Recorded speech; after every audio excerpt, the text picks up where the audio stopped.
spaceflight operations now. Welcome back to the road trip. We're on our way. Years. Its story begins in 1962 when the land was sold to NASA by Rice University. Before that, it was mostly farmland that was owned by Humble Oil Company, which is now known as ExxonMobil. Wow.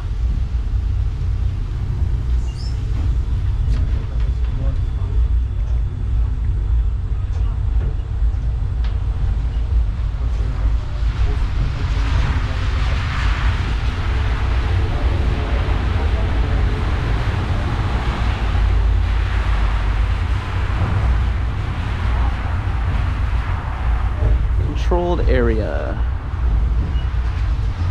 Ooh.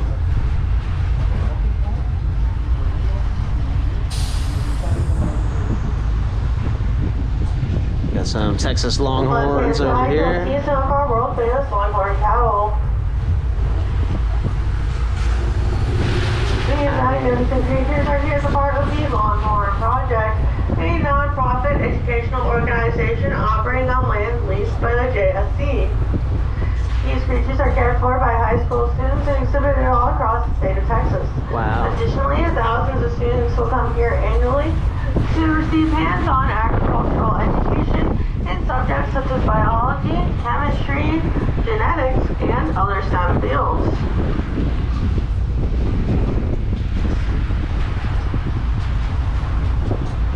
Coming up on our right-hand side is the George W.S. Abbey Rocket Park, aka what y'all came here for. Inside of this building is one of the last remaining Saturn V rockets on display in the entire world.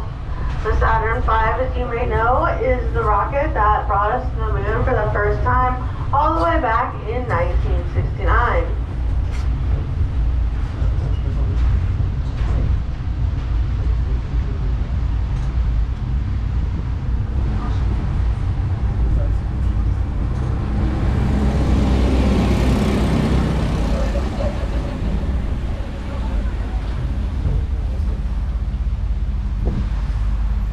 Western Heritage Pavilion, Texas Longhorns. If you look to our right-hand side, you'll see our two shorter model mock-up rockets, the Little Joe 2 and the Mercury Redstone. The Little Joe 2 is the rocket on the yellow scaffolding, and it was used to test the primary safety systems of the Saturn V. Next to it, with the red top, is the model of the Mercury Redstone, which was used to bring our first American astronaut, Alan Shepard, into space all the way back in 1961. Now, before I drop you guys off here at Rocket Park, there are 4 important rules. Rule number 1, do not cross the road to see the Longhorn cattle. The Longhorn cattle do not want to see you. Rule number 2, please do not climb anything, including the rockets, displays, and trees. Rule number 3, the entrance gate is just an entrance gate. The exit gate will be underneath that stone awning. And rule number 4, please stay off of the grass today as it is very wet and slippery. Thank you. Once we come to a full and complete stop, it'll exit off to the left-hand side and the left-hand side only.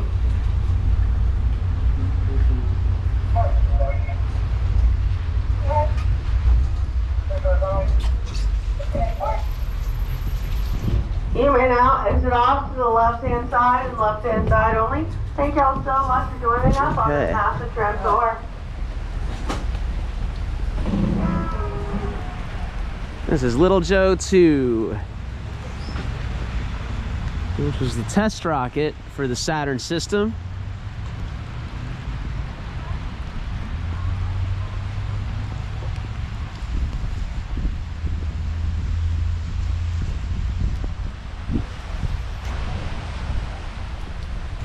All right. This is the base of the Saturn rocket system. Of course, the whole Saturn rocket was piled on top of something like this. But that's how they tested it. Make sure it was good. This is the Mercury Redstone. That's the engine. Oh my God. So this would go on top of this. This would break away in space. And then there'd be multiple stages to this rocket as it burned through its fuel, getting the Mercury capsule up into orbit. So that was the stage 1 rocket, that big one. This is one of the smaller engines. Oh my God, hello in there. And then this is a mid-stage engine. And then I have rocket fuel. This is the J2, so this is the stage 2 engine. And then that's stage 3 over there. All right, that's the rocket. Oh, in we go to see the Saturn V, the full rocket. It's in here.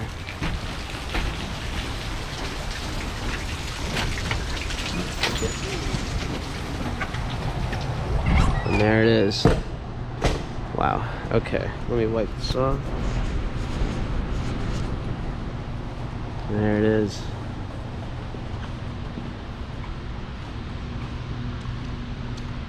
So it had 5 of those engines that you saw outside right here on the first stage of the rocket. Absolutely massive. Massive rocket thrusters in order to escape Earth gravity and get into outer space.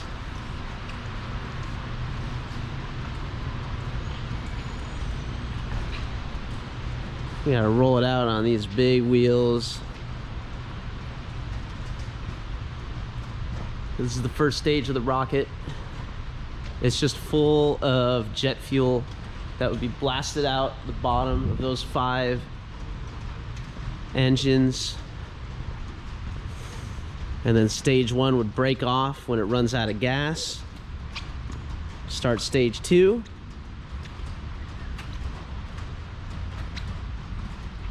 Oh, the famous video of stage 1 breaking off right there. There's a little screenshot. And then here's stage 2 of the rocket with the smaller engines that you saw outside. 5 again. This is the part that would break off. There'd be like a connecting ring in between. I don't think that's here. But yep, that's stage 2 of the Saturn V rocket.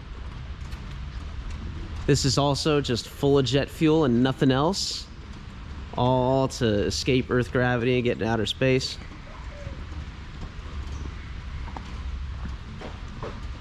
To the launch pad 1 inch at a time. It takes a long time to move this thing into position just to launch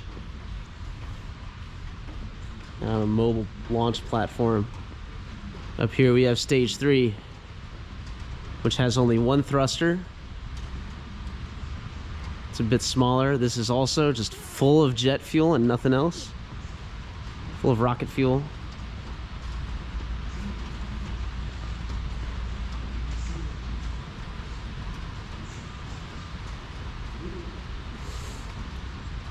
This is the one that gets it into orbit.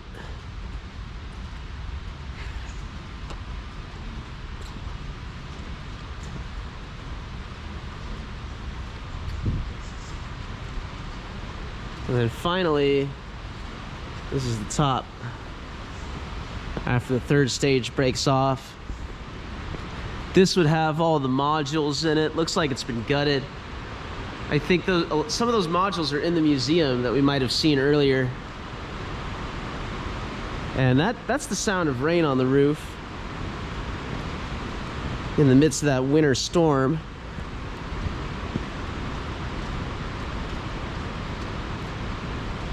These are retro rockets that could steer the vessel in space. This housed the lunar module that came out the bottom, and this is the command module up here. And the lunar module would launch back up. You see part D to get back to the command module, and they would all get in the command module, and that just falls back home. That's why it's all blasted. Everything else looks fresh. But this one fell back to the Earth from the moon. And there they are. These are some bronze statues wearing their coveralls. They were picked up by the USS Iwo Jima off of Apollo 13. Oh, this is the one that went wrong, Apollo 13. This is the Houston, we have a problem story. You guys can watch. What was that movie with Tom Hanks? Yeah. Oh, and I guess this is a probe on the nose. And then here's the history of the Apollo program in reverse order. This is the future, hopeful history. It's getting very commercial. I don't see any Tesla branding yet, but maybe in a few years.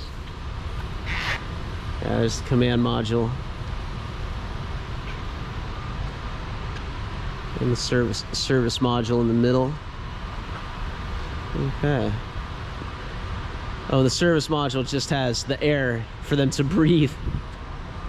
The air that they're gonna bring with them. 3 days of air for 3 guys.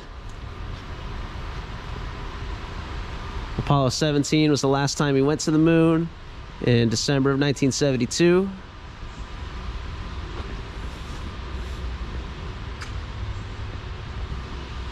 And we're about to run to the end of this video. See you in part 4.